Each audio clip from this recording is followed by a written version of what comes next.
But politics is also right in the middle. Democrats, Republicans.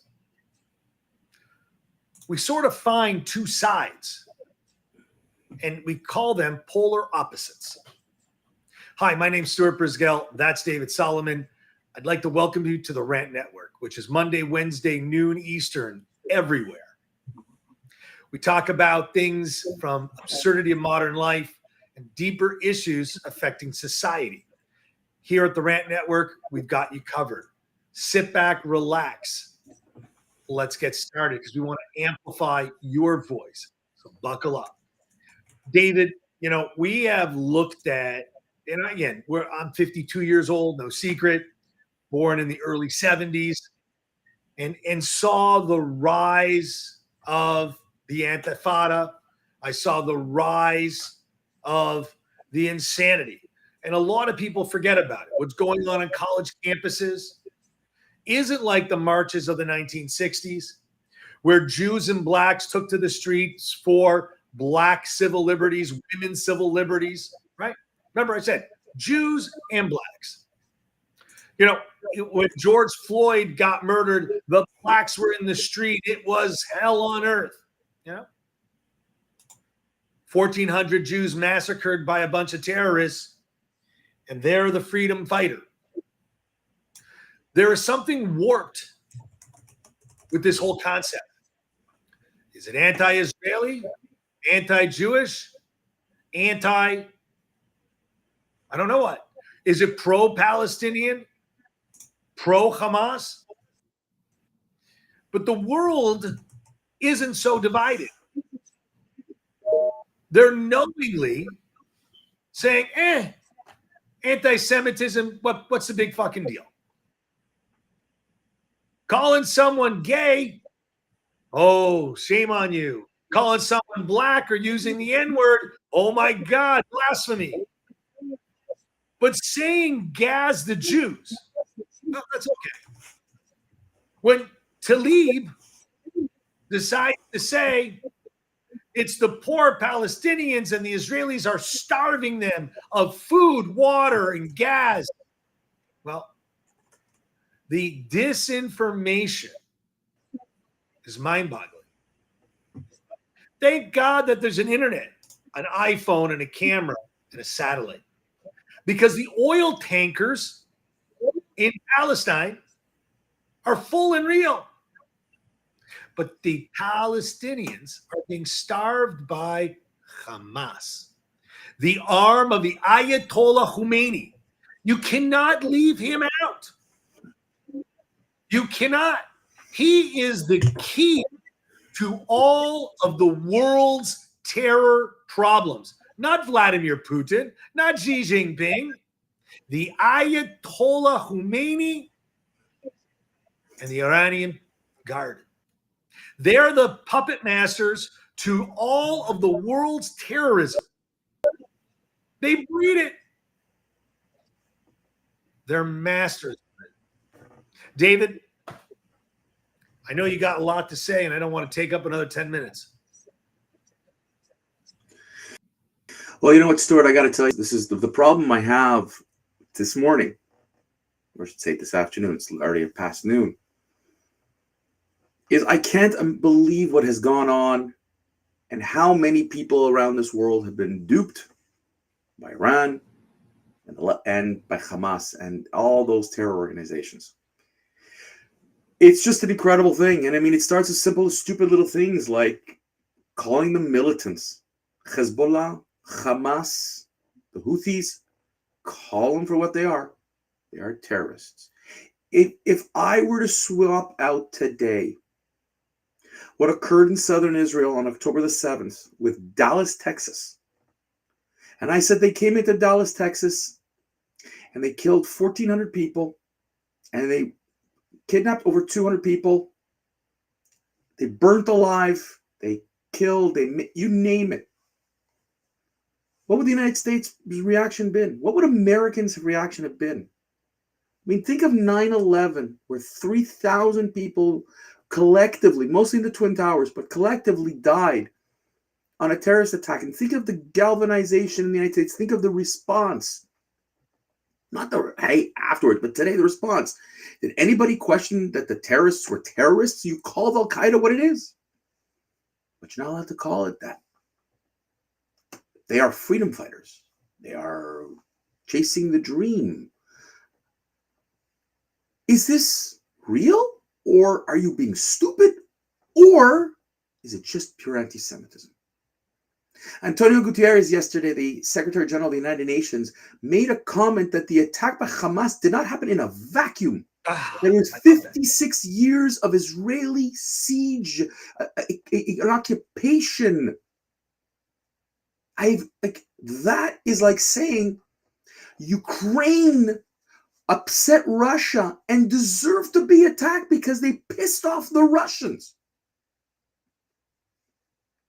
Or for that matter, the Americans deserve to be attacked on 9/11 because they were naughty on the international scale. I mean, it's like, stop trying to reposition facts.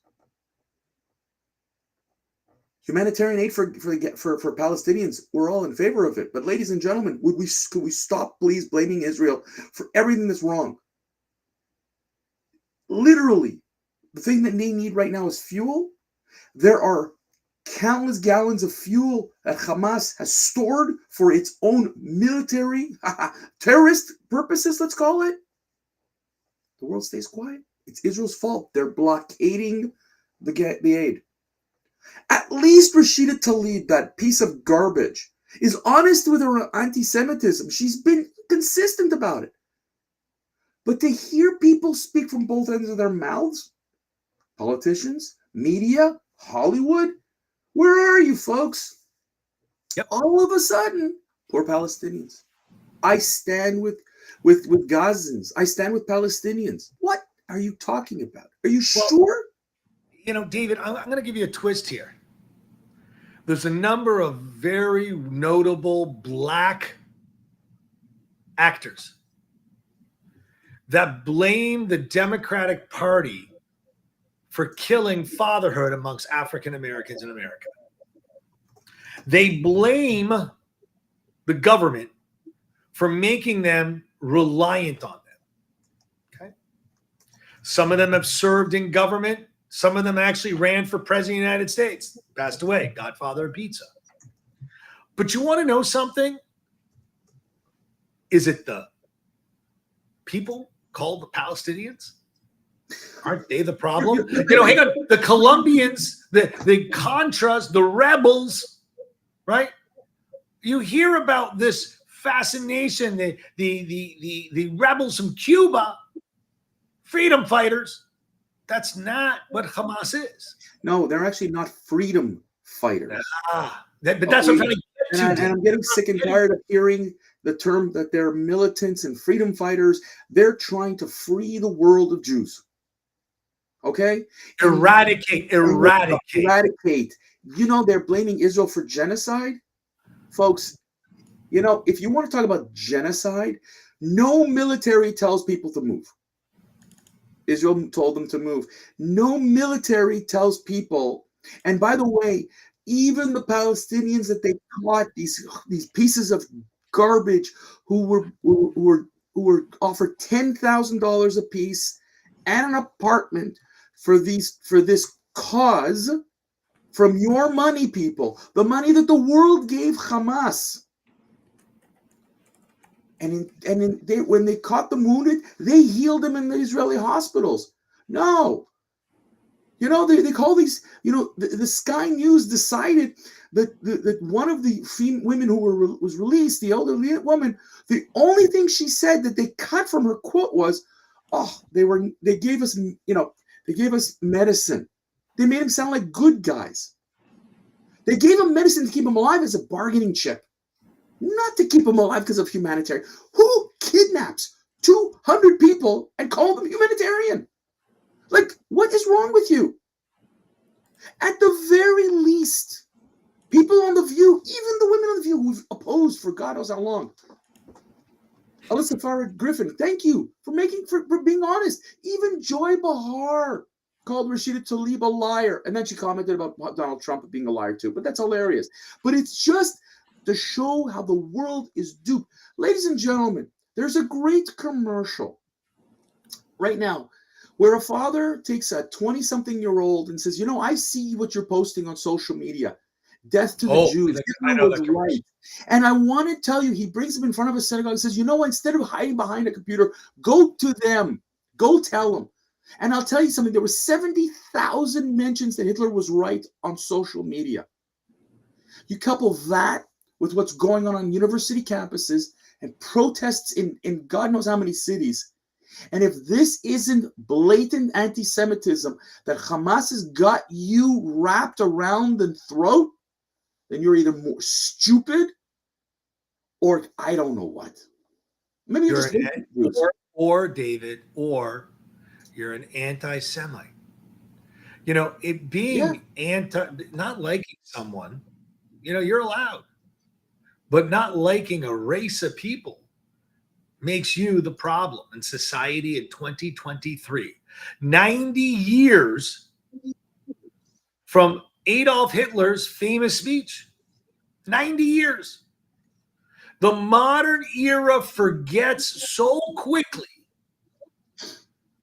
how the world can change. For every African American, Black person that lives or of color in the United States or Canada or anywhere in Europe, whoever's listening, you need to understand your fight is rather a short one. You're going to say, how dare I? You don't know what it feels to be Black. That's what is a famous thing I love hearing, David. You don't know what it's like to be of color and white and Jewish, because they haven't spent 5,000 years trying to eradicate you. They have us. Well, Stuart, it goes even further than that. The left today is caught with their pants down. They talk about diversity, equity, and inclusion. They talked about DEI. It's everywhere. Universities, workforce, except for Jews. We've talked about it on Iran. Are we white supremacists? Because I've been called a white supremacist. Other Jews have been called white supremacists because it's convenient to put us in that box. Now we're Jews. Now we're the isolated group. A mere 15 odd million globally, ballpark, 15 to 20 million, I can't even remember the number. A spit in the bucket, barely a drop in an ocean of the world's population. The disproportionate amount of anti-Semitism in the world is absolutely unheard of. Folks, you are doing the work of Iran, Hamas, and all the rest of the people who hate. They love you. But folks, on this departing note, if you think we are the final piece of their puzzle, we're not. Because once they're done with the Jews, they're coming for you. Don't be stupid and naive, but they're coming for you. Thank you, everyone, for tuning into the Rant Network today. We trust you found some value in today's dialogue. Catch us every Monday, Wednesday, Friday, noon Eastern. Engage us on social media. Share your perspectives. You don't have to agree with us. You can disagree. We've met a few of you. We genuinely value your feedback. We really do. Until next episode, keep the conversation alive and keep on ranting.